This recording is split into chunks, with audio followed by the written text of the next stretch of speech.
Welcome to another exciting episode of Inner Peace, Better Health. I'm your host, Eric, and today we have a truly extraordinary guest with us, Zander Phelps.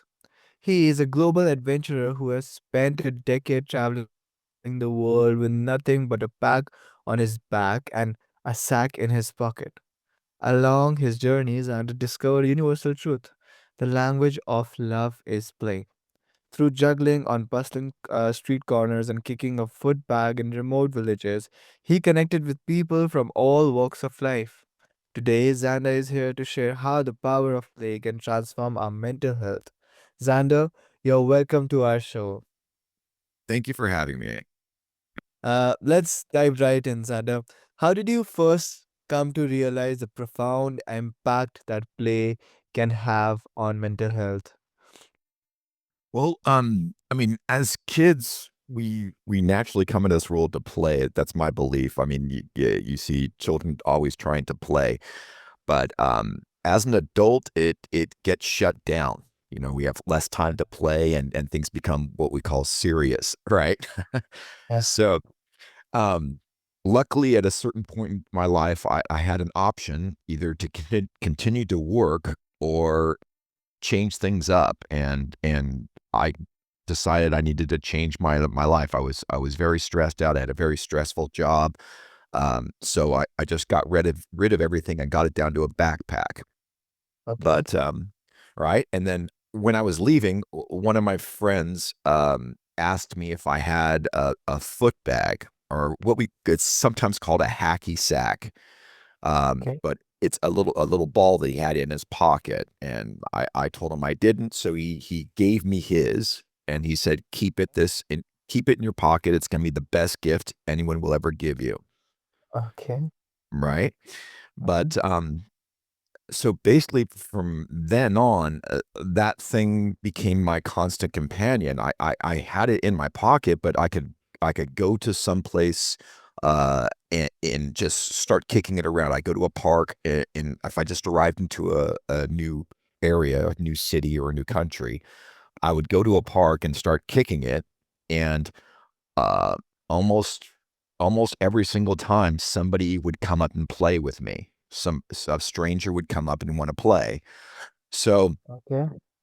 we didn't have to speak the same language or anything like that, and you were playing with another human being. We weren't There was no violence, there was no losers in this game, and we just worked together. Okay. Yeah. So, at that moment on, it basically just, uh, it just play connects us in a way that's profound. It's deep. We recognize that it's play is good. Yeah, that's such a powerful story. I mean, I really love the fact. So, as I'm growing, one of the things that I like to keep in mind that I don't want to ever grow up by heart. There's a difference between being childish and being childlike.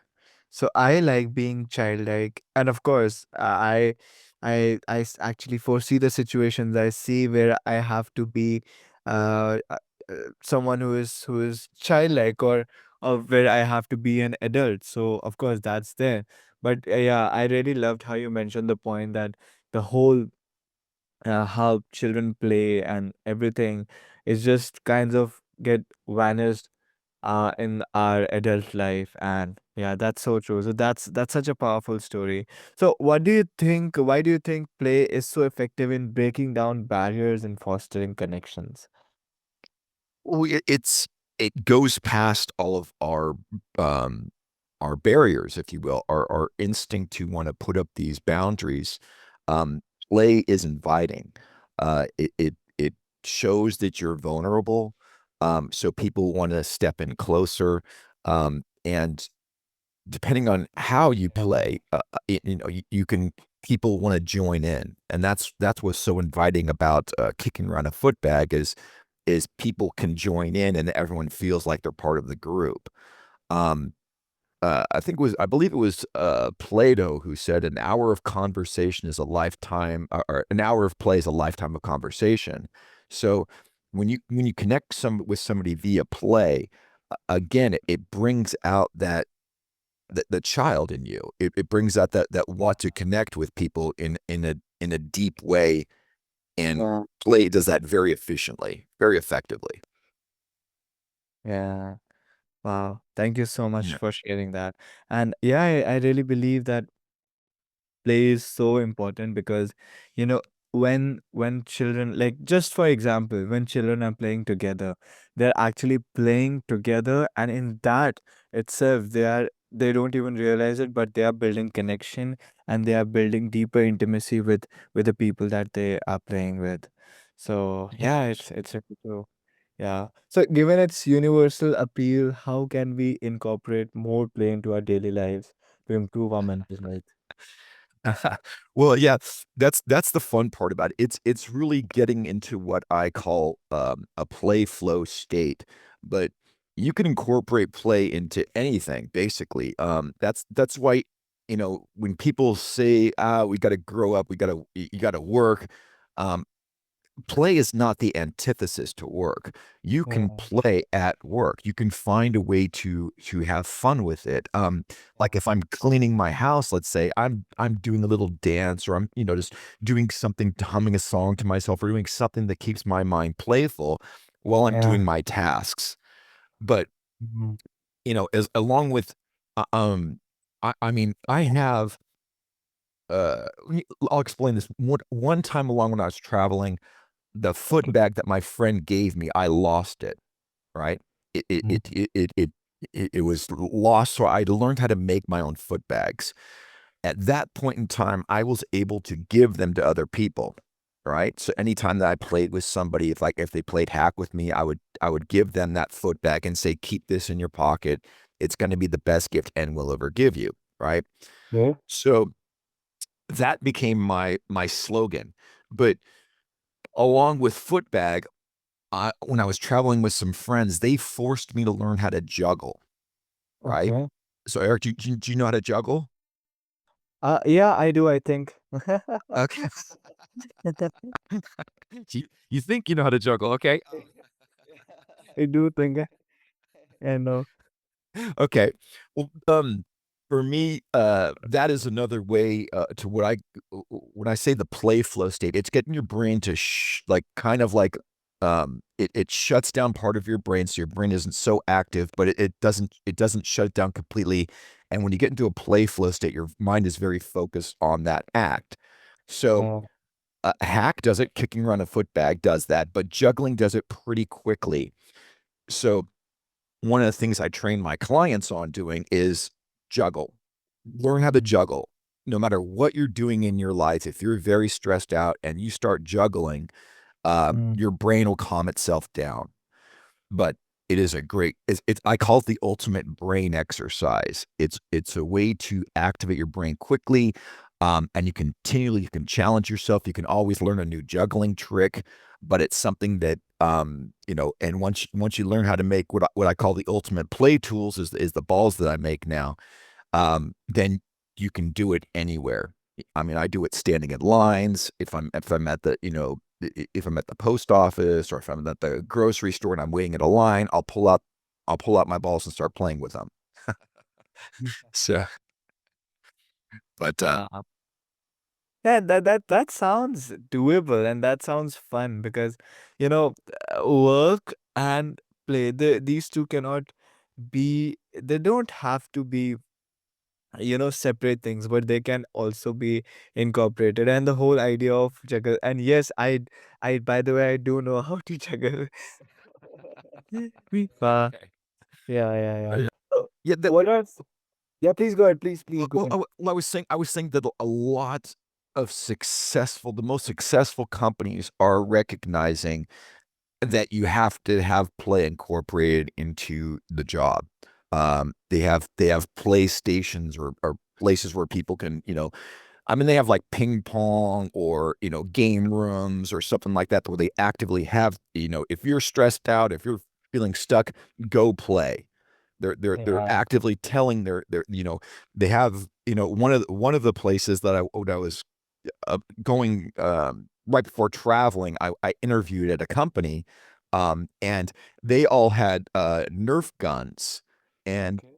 every once in a while, like the manager would be like Nerf time, and everyone would just pull out their guns, and everyone had a war, you know. Yeah. And it was a way of de-stressing and getting everybody to be on the same team in a fun way. And I thought that was very clever. Yeah. Wow. That sounds so fun. I mean, like playing Nerf at your workplace. I can only imagine that. Yeah. Right? But it does create camaraderie, it creates the sense of that you know, you're safe in a work environment to have fun. 'Cause a Wow. lot of times that's a problem. We have that fear of the authority cracking down on us, and so the work environment becomes more stressful that way because nobody wants to step out of line. Nobody wants Uh, to push the envelope of being able to have fun, but they wanna be the first one to do it. So, if you're a manager of a group of people and you set that precedence that it's okay to play, you're gonna find that people are gonna be more responsive to it. People are gonna open up. They're gonna trust people more because again, play is the great uh, eraser of barriers. It allows you to connect with people in a deeper and more meaningful way. yeah. Yeah. Oh, that's wonderful. Uh, this is really amazing. I'm loving this conversation. However, lastly, Xander, what message would you like to leave our listeners with about the importance of play for mental health? Find ways to do it. I mean, Yeah. find your niche, find your way of play, but again, and I'm on a personal mission to get people to, play footbag more. Like, it was big when I was growing up. When I was a teenager, a lot of people played footbag, but it slowly died down. There's less and less people doing it. We're getting trapped into our phones more, and people are Wow. disconnecting from, reality, if you will. Allah. They're in their digital worlds, and Wow. we need to find our humanity again. We need to find out what it is to be truly connecting with each other, and footbag, kicking around one of those balls, if you do it by yourself, you will have an amazing exercise. You're kicking something out of the air, you're balancing on your body, you're working your core. So, by itself, by yourself, it is Wow. amazing, but you can always get somebody else to join in with you, and it's always better with more people. So, you know, I was in one of my favorite little stories is being in Australia. I was in a group of about 25 people in a circle from all over the Wow. world, and everyone was working together, and it was amazing. It was just it's one of the best moments I've had in my life. But, you know, play, find your source of play. Juggling, you know, footbag for me is the physical exercise that's the ultimate physical exercise, and you could do it with other people. Juggling is, for me, very introverted. It's my way of working by myself most effectively in my play state. So learn how to juggle. I mean, I do have the world's best juggling course for free, but it's a course that teaches you how to juggle, in steps so you don't get frustrated. And each one of the steps helps, connect your neurons, activating your left and right hemispheres, and gets the corpus callosum, which is the connector, to activate in a very, succinct and easy way. So it's pretty amazing overall, but juggling, do it. That's my biggest force upon people is learn how to juggle, but Wow. also play hack if you can.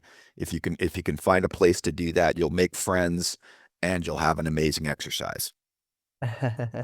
Well, Yeah. thank you so much. Thank you so much, Xander, for sharing your insights and experiences with us today. I mean, your passion for play and its impact on mental health is truly inspiring. So thank you so much. Thank you for having me. Appreciate it. Yeah. And to all our listeners, I hope this conversation has encouraged you to incorporate more play into your lives. Remember, Um, play is not just for kids, it's for everyone. If you enjoyed this episode, please subscribe, leave a review, and share it with your friends. And don't forget to check out Xander's work for more inspiration. Until next time, keep playing and stay connected. Take care.